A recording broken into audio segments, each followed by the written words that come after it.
In a quiet town nestled deep in the mountains, there was an old, decrepit well known as the Whispering Abyss.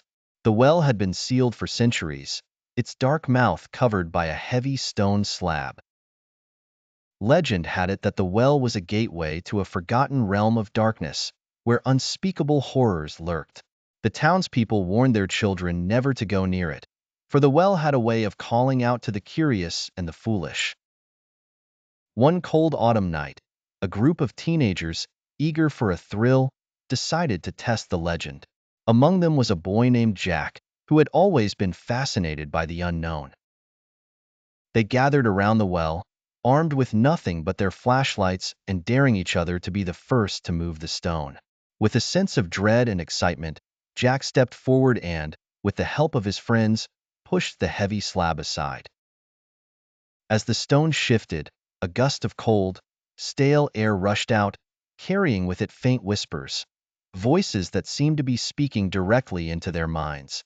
Jack, feeling a strange pull, leaned over the edge and shone his flashlight down into the abyss.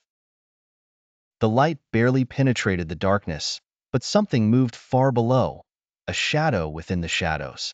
The whispers grew louder, more insistent, promising secrets and power if only he would descend.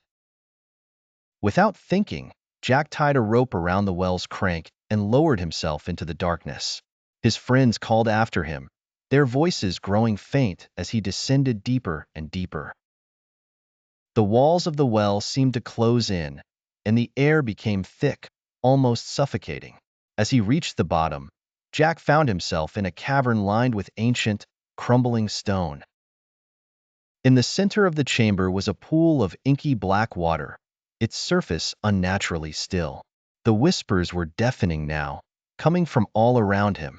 The shadows danced and twisted, forming grotesque shapes that seemed almost alive.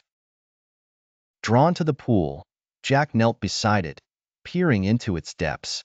Suddenly, a hand, cold and slick, shot out of the water, grabbing his wrist with a grip like iron. Jack tried to scream, but the sound was swallowed by the darkness. The hand pulled him closer to the water's edge, and as he struggled, he caught a glimpse of his reflection in the water, except it wasn't his reflection at all. The face staring back at him was twisted, malevolent, and full of hunger. It was the face of something ancient and evil, something that had been trapped in the well for centuries, waiting for someone to set it free. With a final, desperate yank, the hand dragged Jack into the pool, and the darkness closed over him. The whispers stopped, and the well was silent once more. Above, the stone slab slid back into place, sealing the well as if it had never been opened. The next morning, the townspeople found the rope dangling from the well, but Jack and his friends were nowhere to be found. The legend of the Whispering Abyss grew, and the townspeople made sure the well remained sealed. But they knew that the darkness below was still waiting, whispering, for the next curious soul.